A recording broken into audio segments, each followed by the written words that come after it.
Welcome to Eat, Sleep, Wine, Repeat, a podcast for all you wine lovers who, if you're like me, just cannot get enough of the good stuff. I'm Yanina Dore, your host, brand ambassador, wine educator, and sommelier. So stick with me as we dive deeper into this ever-evolving, wonderful world of wine. And wherever you are listening to this, cheers to you. Hello, wine friends, and welcome to today's episode with the incredible Amanda Barnes. Now, Amanda is an award-winning wine journalist. She is a true expert in South American wine. You may have come across her stunning book, The South American Wine Guide. It's not only a fantastic resource, but also just a visual delight. Amanda frequently writes for Decanter, and here's some amazing news. She has just passed the prestigious Master of Wine exams, meaning she's joining a very select group of only 425 Masters of Wine globally. It's amazing. So this episode comes just after International Women's Day on March the 8th, making it the perfect time to celebrate Amanda's success and just highlighting the trailblazing female winemakers shaping South America's vibrant wine scene, and also the women who inspired Amanda during her Master of Wine journey. It's just lovely to be able to shine a light today and recognize and honor the remarkable contributions women are making in what has traditionally been a male-dominated industry. Now, this acknowledgement isn't about diminishing the efforts of our wonderful male counterparts, but rather about just fostering a more inclusive environment for everyone. We'll also be delving into the art of blind tasting, a crucial skill in the wine world. And Amanda will be sharing some invaluable tips on how to enhance your tasting abilities and sharpen that palate. But before we get into all of that, I want to share an amazing opportunity with some of you. It's called Drinkclusive, the drink industry's first ever inclusivity mentorship program. I'm really proud to be a mentor in this initiative, which was founded by A.D. Smith, who's also been a guest on this podcast, along with the Three Drinkers. And it's supported by Jancis Robinson, the Gerard Basset Foundation, and WSET. So the goal of Drinkclusive is simple yet powerful: to give underrepresented voices a platform in the drinks world through mentorship. So this includes paid content creation opportunities, career development, and so much more. So if you're based in the UK and have ever felt like the drinks industry wasn't a space for you, let me tell you that it absolutely is. Applications are open till the 23rd of March, 2025, so don't miss out. You can find the link in my show notes. Right, let's get into it. If you have some South American wine, pour yourself a glass and enjoy the episode.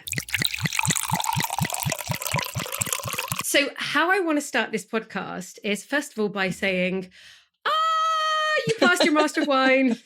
Yay! Thank you. Okay, and the editor is now probably having to tone down my screaming, going, Sure, he's loving right, that. thank you for that extra work. But I am so excited. And that's partly why I was like, we have to talk. So it is amazing.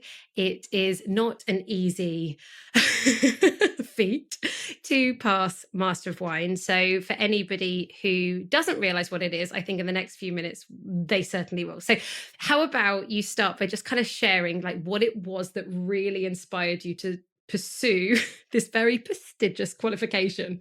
Craziness? It's not just, well, yeah, you have to be a bit crazy to do the Master of Wine, or you have to be a bit crazy to finish the Master of Wine. I think a lot of people started, and I certainly did as well, without really realizing how difficult it was and how in depth it would be and how much of my life it would take over.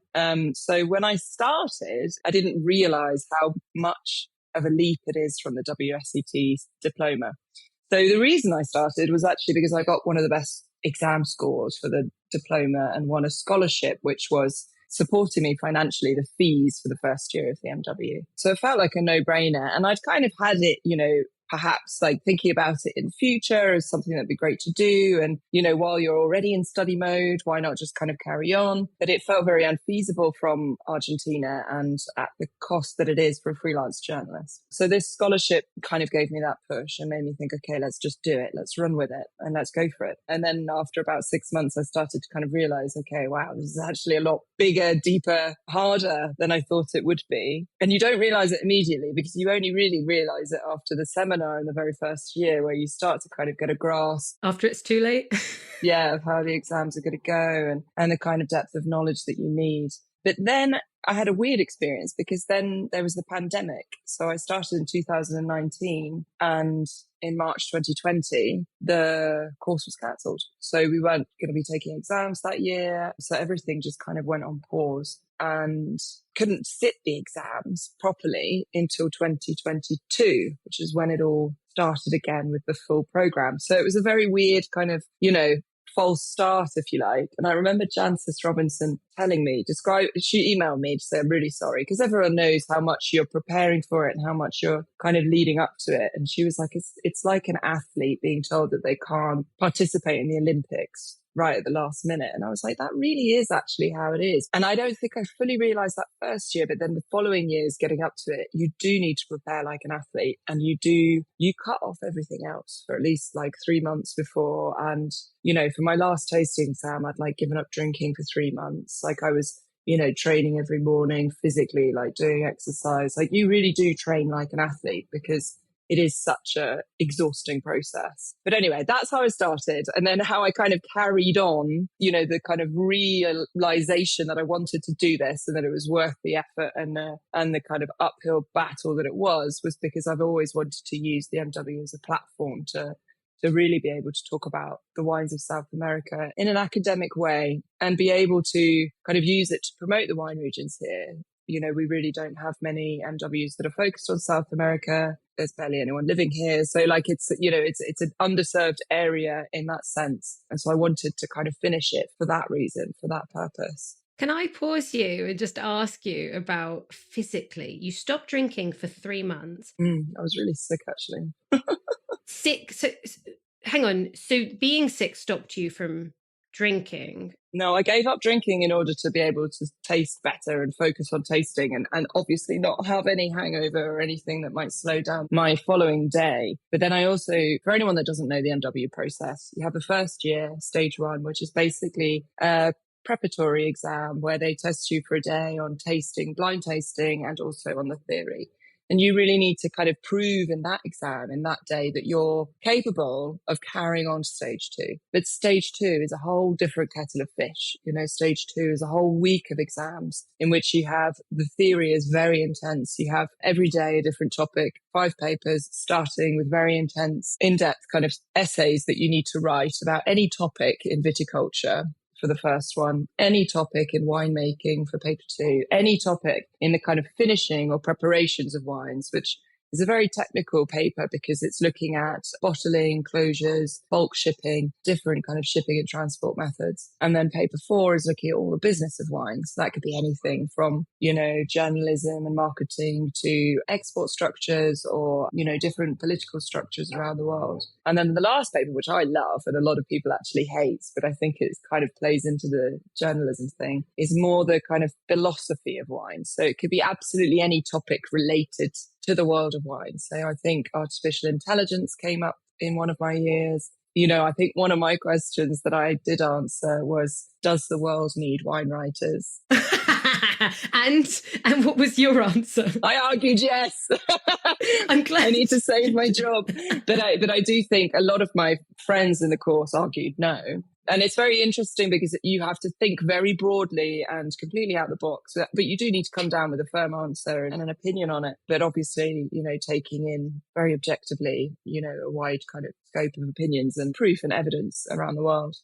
And so that's the theory, which is really tough. It's a full week of exams and you're writing, non-stop for kind of 3.5 hours each day. And on the last day, you're actually writing for like 5 or 6. So that's really demanding. But then on top of that, in the morning, you have to do these blind tastings with 12 wines poured in front of you. And you have to kind of be able to not only analyze these wines very quickly and decide what you think they are, but you have to be able to write about them very eloquently to say, this is, a Chardonnay and it's from so, and it's probably of this quality and it's made this way and it's, it would be sold in this way, etc. So you have to write quite a lot for the tasting as well. It's not just going, bingo, I got it. It's actually the ability to express it. So stage 2 is tough, is that definitely, I think, the hardest part of it. And I was very fortunate that I did pass my theory first time round, which is great, because once you get that out the way, for the second time, I just focused on the tasting. So that's when I went, I gave up booze. And I was studying from here, Argentina, for most of that time. So I was mainly doing dry notes, which was a lot of theory of tasting. And then before the exam, I went back to England for a few weeks to just taste intensively. But unfortunately, I was recovering from another bout of COVID, got several sinusitis infections, ended up having polyps in my nose, and I just couldn't taste very well. But anyway, you don't give up. A couple of mentors told me to give up. They were like, don't take the exam. You're wasting a shot because you only have a limited number of shots. And I said, it's not about the exam. It's about the fact that I've given up a whole year to do this. So, I'll learn something from the process, whether I pass or fail. And actually, I think I tasted much better because I was very analytical about texture, about what was happening beyond aromas. And I think actually for the NW level, you'd need to go on texture far more than the aromatics. And I think the first year I didn't do that. I went more with my kind of gut instinct, and obviously a lot of kind of texture too, but I went with my gut instinct because I think your gut instinct with wine is almost always driven by the nose. And that was great when we had Malbec, but when we had other things, it wasn't quite as foolproof. See, now that's really fascinating because recently I've even been thinking when I write my own tasting notes, for instance, when I'm putting something on Instagram and I'm like, oh, and it tastes like dark plums and it tastes like black pepper. And I don't know. And you realize it's also very, very subjective. But when you're actually saying that the wine is luscious or opulent, or that it has an oily, glycerol mouthfeel, or when you start talking about texture and actually structure more and the finesse of wine, actually now you're starting to actually, I feel like maybe differentiate wines slightly more than saying, does it taste like strawberries or lemon? So it's interesting you said that. So, okay, everybody listening, imagine everyone is now super engaged, like, oh my God, I want to work on my blind tasting skills.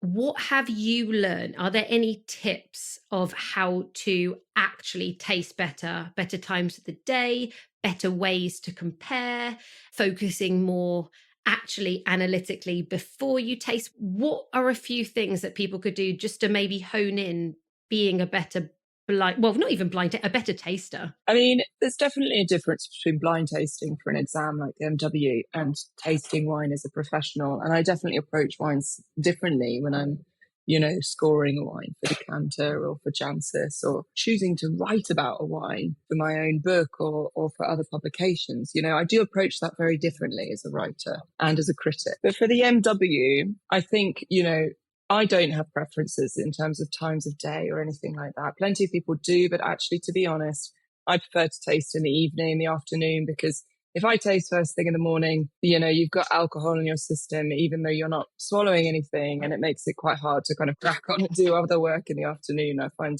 tensing quite intensively like you do for the exam is quite exhausting. So I prefer to take full advantage of my day and get theory done during the morning, and then in the afternoon or early evening, do some tasting, because it is so absorbing anyway that I don't feel like my palate is much better. It is better in the morning. It's always better in the morning after you've had coffee and after you've had some kind of distance between those first flavors in your mouth. It is technically better, but at the same time, tasting wine, it's such an invasive sensorial experience that if you can do it with sinusitis, trust me, you could do it at 6 p.m. It's we're talking about a small difference that's not going to change your life. But my kind of tips for the exam and for people who are preparing for, the WSET diploma or maybe their sommelier exams is actually spending more time on the theory of tasting. And, that's what I had to do.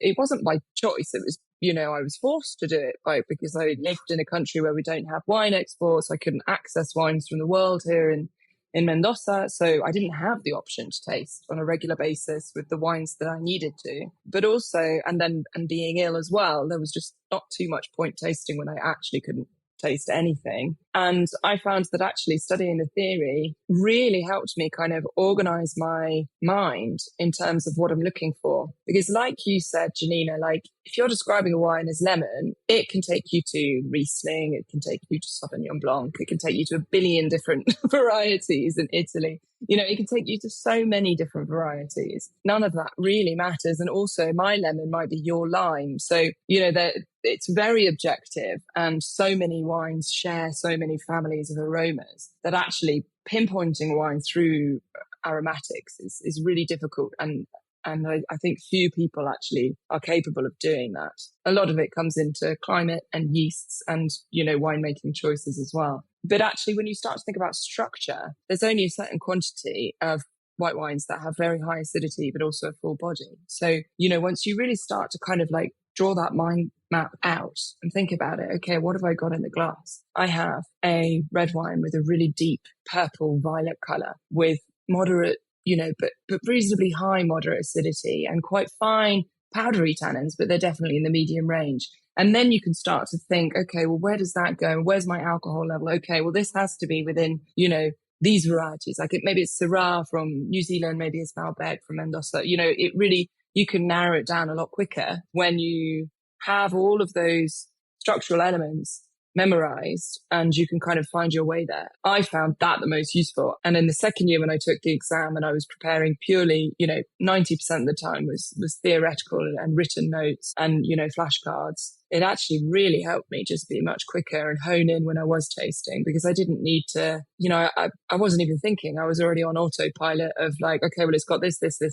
We must be going in this direction. And if not, there could be these alternatives, but they're less likely. So for exams, I'd say that. But for enjoying wine, I'd say never, ever, ever do that. No, never, ever do that. Oh, you just confused us now. It's a totally different thing to try and enjoy wine. Yeah, no. If you're in exam mode, sure. But if you're drinking wine or writing about wine, I'd say like, you know, I'm a very emotional taster in that sense. I like to know, you know, how the wine feels, like how, you know, how it makes you, where it kind of takes you in the glass. You know, I love that. That's why I love wine. But if you want to get through those exams, you have to be very analytical. Okay. There we go. Everyone listening, you take what you want from that. Now, I have a question. When you were studying, and I imagine the South American wine regions were so much easier for you, having written your very beautiful book, which everybody, the link will be in the show notes. I have, in fact, of course, I have it here. Makes me so happy with its shiny purple pages. You've got the OG, you've got the first print.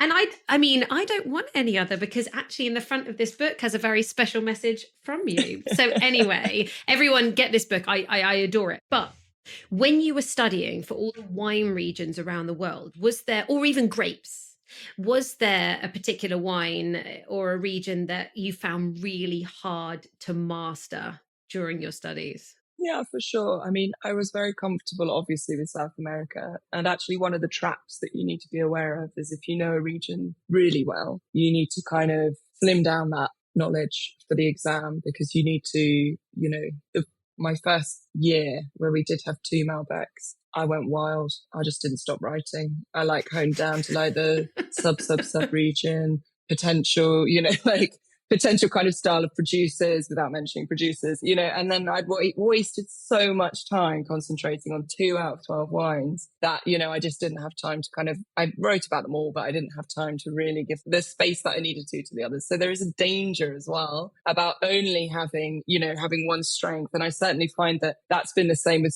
most of the people in the course will have a very strong knowledge of Bordeaux and Burgundy and the classic wine regions. So they also run that risk of just kind of, you know, focusing too heavily on the different crus of Burgundy, when actually they do need time to be writing about that kind of cheap, you know, Viognier later on in the flight. Like, you need to be aware of your strengths and your weaknesses and make sure that they all balance each other out. So I knew that my strength was obviously South America, but I also am very comfortable with other regions of the New World. You know, I have traveled quite extensively as a journalist in my previous life with my 80 Harvest project. And, you know, and so I have tasted from the New World. So I was very kind of happy with that. It was the classics that were like the ones that were really tough for me to kind of to learn about and get to grips with. Again, I traveled more to the offbeat regions of Europe rather than, I went to Burgundy for the first time while I was studying the Master of Wine in order to kind of go and learn. I'm definitely someone who learns in the vineyards by being there and kind of putting it all together by seeing the place and talking to the people. So kind of honing down on the real classics was the real challenge. And especially being based here in Mendoza, where we just don't have access to those wines. So I relied a lot on the knowledge and expertise of friends, of fellow students. I spoke to winemakers as well and other journalists and kind of asked them, okay, well, tell me, how do you feel about these different crus? How do you feel like they compare? And also, like, how am I going to identify a modern Meso versus a traditional older style? And so, it really was kind of very much piecing together information from other people and then kind of making sense of it in my own head. So yeah, that was the challenge. Definitely the wines that challenged me are not the wines that would challenge most people in the NW program. And I see a lot of the times the wines that like fellow students are drinking, and I'm just like, if only, I wish I had the chance to drink this. I had friends who were like prepping with like Premier and Grand Cru the whole time. I'm like, I'm just getting my hands on a cheap Bourgogne. That's enough. You'll be fine. Honestly, it's so funny. Your journey is so similar to my journey because I started with New World, happened to be actually California, but I worked for a New York steakhouse to begin with, and that's what became my first love. And then, as you know, we're like Latino sisters, and Chile. I fell in love with Chile first and worked for a Chilean winery, and South America has always just been some place really, really special. And so when you have that kind of New World palate, and then you kind of are of a younger generation as well, you get used to finding it a lot easier to visit New World wine regions, which have really focused on agritourism first, and their doors and cellar doors are open so much more. And it's Bordeaux and Burgundy, which are these classic regions that actually seem not as much now as before, but still their doors are so much more shut. And so it's funny because if anyone was to ask me about wines of the world, the hardest regions for me are France. And until last year, thank God 2024, I had never been to a French wine region. And it was just because every year there's a million wine regions you can go to. I'm going to Spain. I'm going to Italy. I'm going to wherever I'm going to Australia. I'm going to Argentina. And it just got to a point when it was like, are you serious? I still have not gone to a French wine region. So I managed to tick off the Loire, Languedoc, Provence all in 1 year, which was, I'm like, okay, yeah, I'm an official wine person now. Yeah, it definitely helps being able to visit. And I think, that's a freedom that I've had as a journalist. As a freelance journalist, I haven't been able to afford a lot of the wines that some of the other students have access to because they work for fine wine dealers, etc. But I do have the time. I can make my own time to go to these places. So that's definitely was a huge benefit.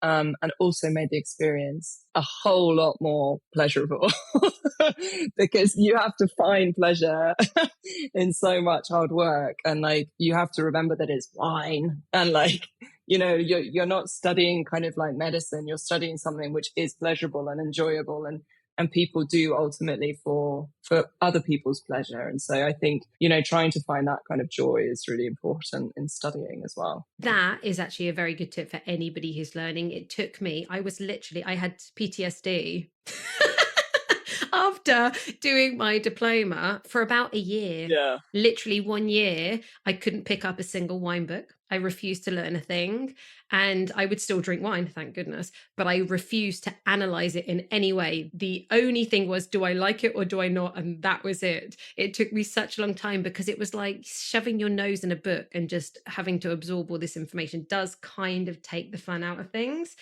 And Master of Wine is as you just said, a whole other place. So yeah, that's actually super important advice for everyone. Like this is just fermented grape juice. Yeah, you have to laugh at yourself as well. Like, it's a very it's an intense process, but it's really good to make friends with other people going through it so that you can, they can help you when you have a weakness, like I was saying about, Burgundy, especially for me. But also just to like laugh, like when you really screw up wines and get it terribly wrong, you just have to laugh and enjoy it. Like once you screw it up, you're not going to screw it up next time. And if you do, laughing even harder, and then you won't screw it up the following time. You've really got to find the enjoyment in it, because it is a really tough process, and it is one in which you isolate yourself a lot from your other friends and family who are not in the process with you. And so, you lose a lot of that personal time. So I think you really need to try and make sure that the actual time that you're dedicating to the MW program or the diploma is time that you're enjoying as well. And some of the friendships I made with people that I studied with, whether online, or in person, because often it was all online, those friendships have been great. And like, those are people I'm sure I'll continue to see for many years down the line, way beyond any studies. And yeah, you have to find enjoyment in it all as well. I love that. I think it's like, it doesn't matter what your passion is. Your passion could be a book club, your passion can be gardening, but it's like, find those around you that share the same passion. So no matter what, that excitement, that energy, and also they pick you up if you're not feeling the same way. No, it's beautiful. So actually, okay, this leads me beautifully into the segment of this episode where, because we've just gone past International Women's Day, this episode is dedicated to you, my darling. This is your episode, showcasing to everybody what commitment, hard work, passion, excitement, drive is. This is where you get. So this is Thank you. For you for Women's Day, but because obviously that's a bit of a theme, and you have traveled all over South America, meeting, I know, so many inspirational women and certain stories from wineries, and South America, of course, especially in Chile. And from who I know, there were certain women that they were the very, very first women to ever become winemakers. And there was no other women in their university college, and, and they're really driving things forward. So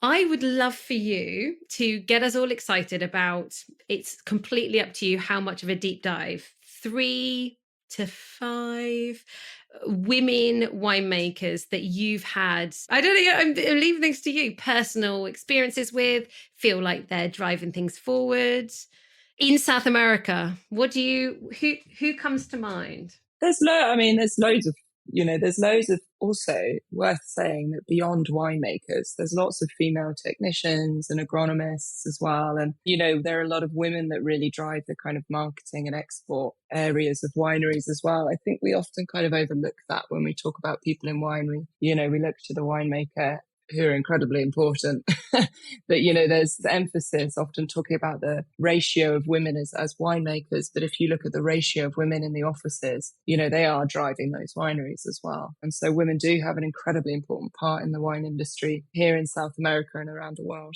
But yeah, there's loads of notable female winemakers that have kind of influenced me in my career and certainly kind of helped me along the path. Probably the first that I have to mention, and, everyone would always reference within the first top 3 for sure, is Susana Balbo, who was the first female winemaker in South America. And, she's an impressive and, really kind of formidable character.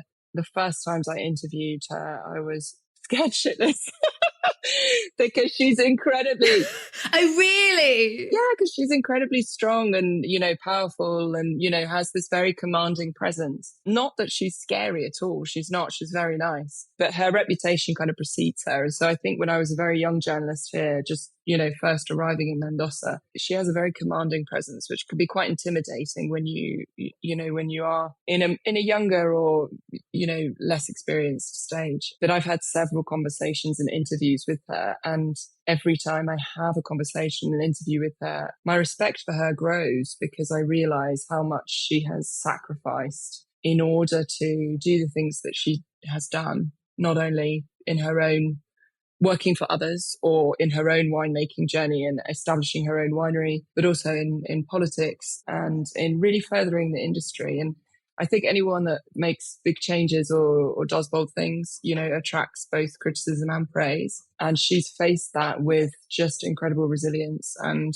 just continues to try to change the world, which I think is so courageous. And I really respect that. And I think she emerged as a professional in a time when there really weren't any other women or many women, as peers. So I think it was probably even harder for her to achieve that. And she definitely kind of smashed the ceiling for younger female winemakers who, now, in my generation, it's a lot easier to kind of achieve these things because there were the people that came before you and really kind of lay the groundwork. So Susanna Balbo would definitely be up there as someone who I think deserves a lot of respect from everyone in the industry. Totally. I mean, actually, I think wasn't it last year she got Decanter Person of the Year? Yeah, which is a profile I wrote. So that was a real pleasure to. Oh, you did that one. Yeah. Okay. Well, I mean, I read it, and so don't tell me off that I didn't. I mean, I see your beautiful name in Decanter so often. No, it was a pleasure to write it. It's always nice when you get asked to profile someone important, and behind the scenes at Decanter, obviously the writers get to suggest someone for the award, and that all kind of gets considered. And so for years I've been suggesting Susanna Balbo, I'm sure with many of my colleagues. So it was really nice when I found out she had been selected, because obviously I got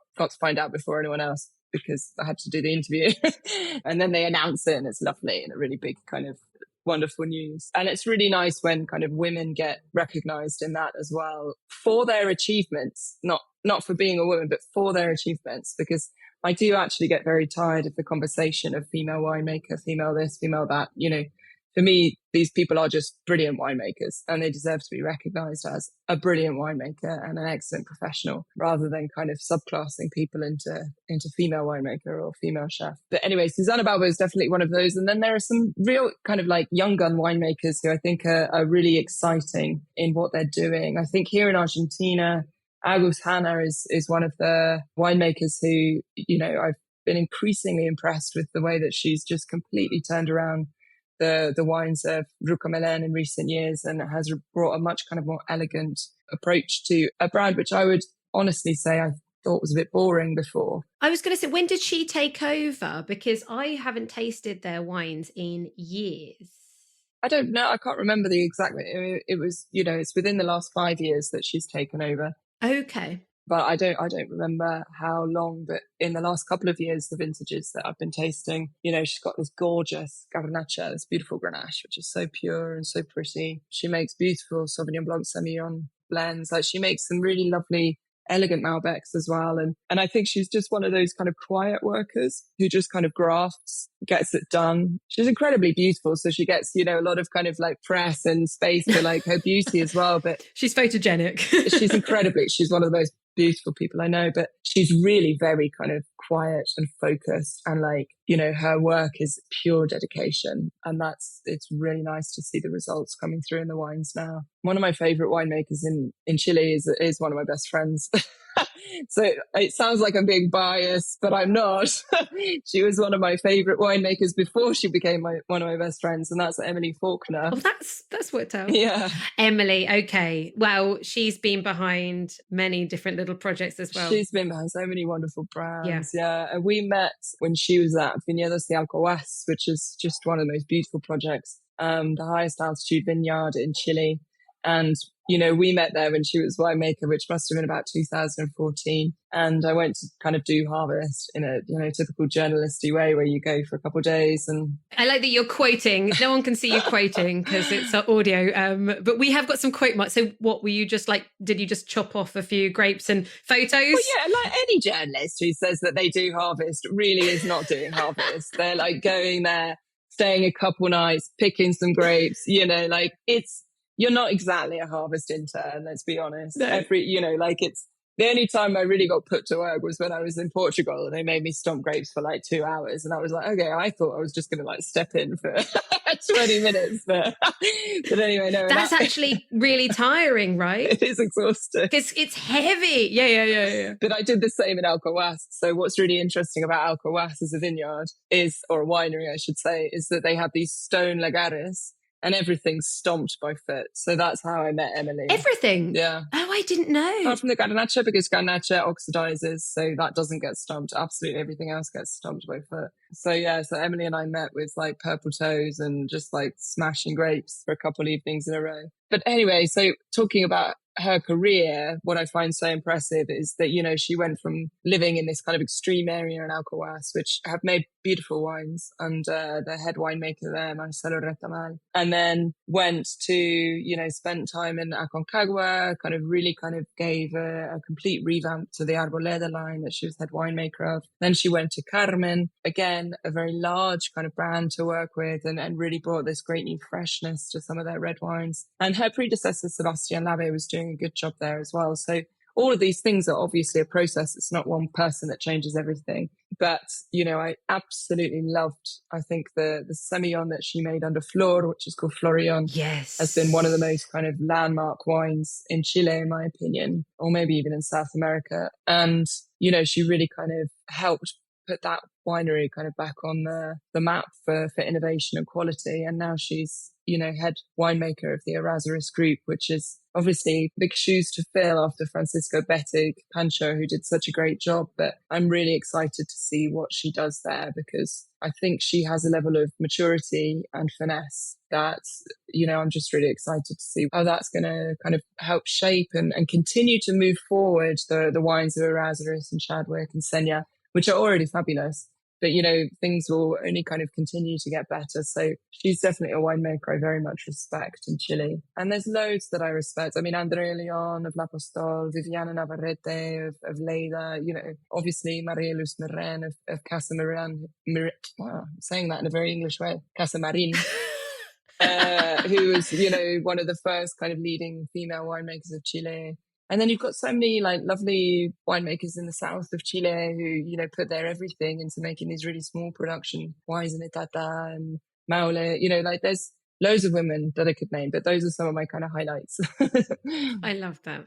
Okay, right. Well, you were quite right, first of all. I mean, you know, that it's not just winemakers, but it is quite nice because obviously it's an easy way for people to then get a little bit of inspiration and go and try some wines. But just to finish off this episode, bringing it back to your master of wine, had there been any female master of wines, people within the wine industry that really helped you on your journey that come to mind, that brought it all together for you? Yeah, absolutely. I mean, like some of my, you know, mentors in the program have certainly been kind of the different female masters of wine who've helped me with different aspects, like Melina Gayen, who's the kind of first Argentine born MW. She passed when she was living in London, but she knows how hard it is for the students here. And so at the very beginning in 2019, when I started the program before the pandemic kind of stopped everything, we had a little group of South American students and we did online dry notes together, as you do, because you can't taste anything. So that was really, you know, helpful to just have a master of wine kind of guiding us through,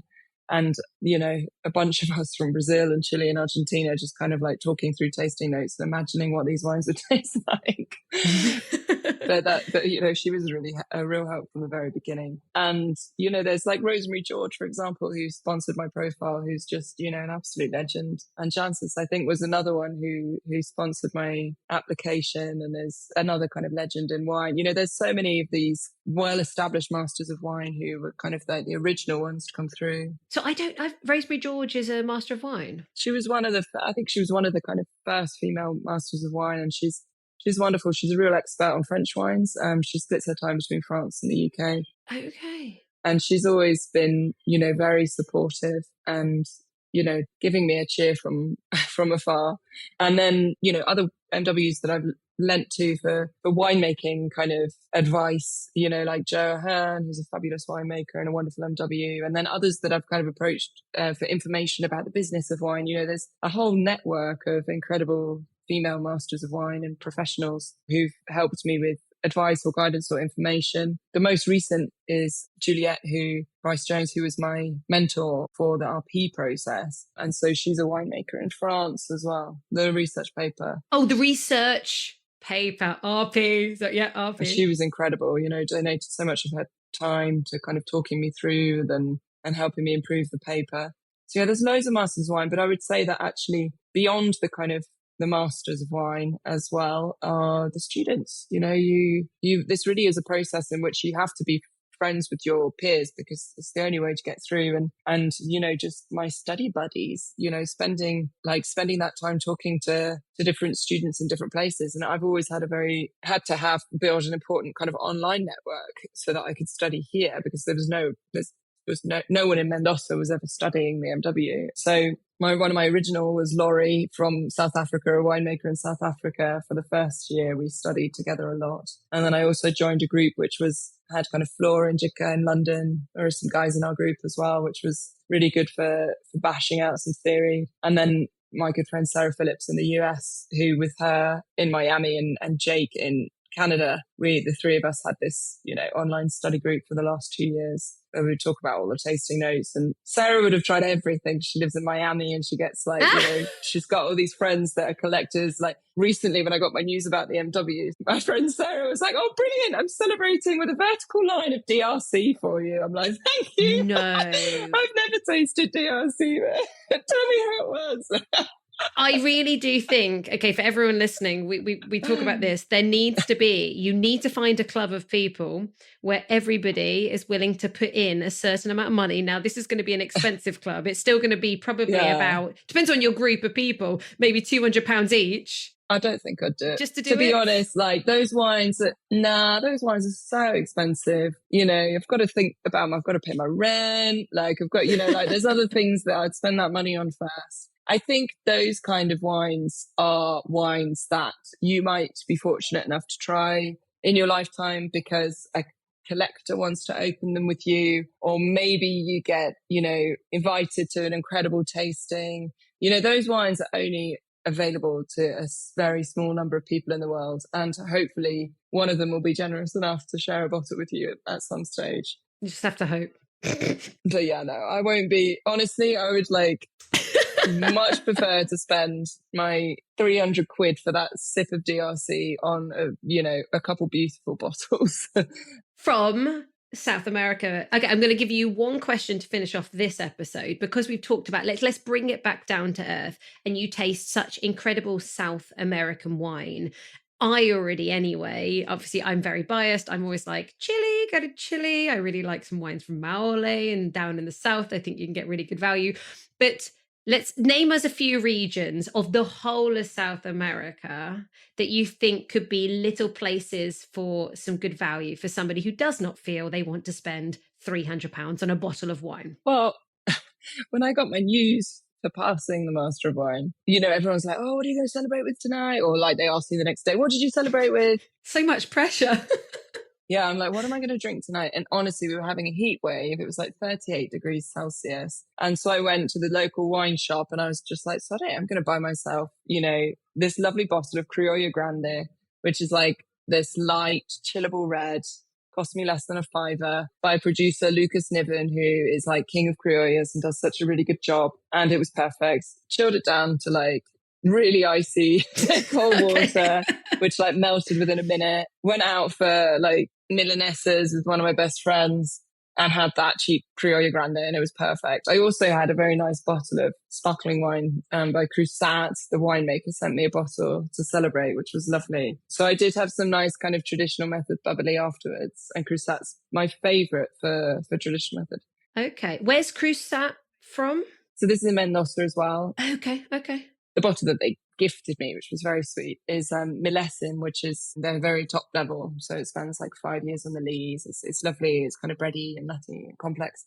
But then they also have even just their like Brut Nature, which I think they do come into the UK actually. I think it's with Pampa Wines. It's probably only about 15, maybe £20. And it's just a really lovely traditional method sparkling wine that's done really well. And you can definitely try the Natur. You don't need to have any of the extra Brut or Brut, because you've got really nice acidities, really kind of mellow acidities here in Argentina, which are perfect for the more Natur style. So those are two that I would recommend as kind of, not spending too much money, but definitely getting great bang for your buck. And yeah, Chile has some incredible value wines as well. There's so many to mention, but if I'm just going to pick one which offers really nice value, I think if you try the Cinsault from Atata and Bio Bio, there's some really lovely wines that are never more than £20. They're chillable as well as we get into warmer seasons. Yeah, I'm really into chillable light reds. Yes. Yeah, and you've got a los Viñeteros Bravos, which is Leo Arasu's brand, which is really lovely. I think Le Cave bring them into the UK. He's so pure. He's all into his soil, isn't he, as well? Yeah, everyone's into their soil here. But Leo, one of the most. Like when I first hung out with him, because he used to live in Mendoza, he was the first winemaker to take me soil pit hunting 12 or 13 years ago. And I mean, you know, he really does know his soils. Like I brought along we did this lovely soil afternoon together, and it was great. We drank lots of different wines and different soils, and it was really fun. But then, you know, a week later, I met with him and some other wine friends, and I brought these different wines from a winery with different soil types and tested them on it, and he nailed them all, like without fault. He really knows how the soil comes through in the wine in the end. There you go. It's not just about blind tasting. It's not just about understanding your Cabernet Sauvignon from your Malbec. It's about understanding your limestone from your clay. And once you actually start to recognize, because now I do a lot of tasting here in South America, and a lot of it's very soil focused nowadays. Once you start to recognize those hallmarks of certain soils, it actually makes it really very fun to taste, because you can, you know, granite is probably the one of the most obvious, I think, when you start to taste granite wines, or, you know, from vines planted on granitic soils. That's the one that I think just stands out the most. And you really kind of, once you start identifying it, it's really fun. It feels really cool. What are you looking for granite soil? What are you trying to find in your wine? I identify granite by this kind of very both bloody kind of taste, and also this kind of iron kind of texture and feel. You know, if you've ever sucked your own blood when you're like a kid and you cut yourself, like that's the granite wine. There we go. And that is it, ladies and gentlemen. Start investigating your soils. Blood sucking. We've got a long journey ahead. Now, next week, staying fully on the theme of South American wines, Amanda, whose research paper for the MW focused on Criolla varieties. So she's going to be talking about what are Criolla grapes and why are they so significant, some favorites to try, ancient winemaking techniques across South America, wine regions you might not know about, the most beautiful place to visit, which regions to come to first, the most extreme plantings, and wine recommendations. So do turn up next week with your pen, but do finish off, as always, with a wine quote. And as we reflect on the incredible women making waves in the wine world, I'm reminded of a brilliant quote by Jancis Robinson herself, one of the most respected wine critics and writers globally. And she once said, "I think too much wine is saved for a special occasion. Corks are for pulling." I love this because it's a simple yet powerful reminder to enjoy the moment and the wine rather than waiting for some perfect occasion. The wine is the occasion. And as Amanda and I were discussing, no matter how hard the journey, it's always made easier when we are surrounding ourselves with passionate and supportive people, especially those who are on the same path. So this is a message for you, wine friends, this week. Keep pushing, stay passionate, and keep building your wine community. And I am grateful that you are in mine. If you feel the same way, please do like, review, share the podcast where you can. Love and light to you all. Until next week, cheers to you.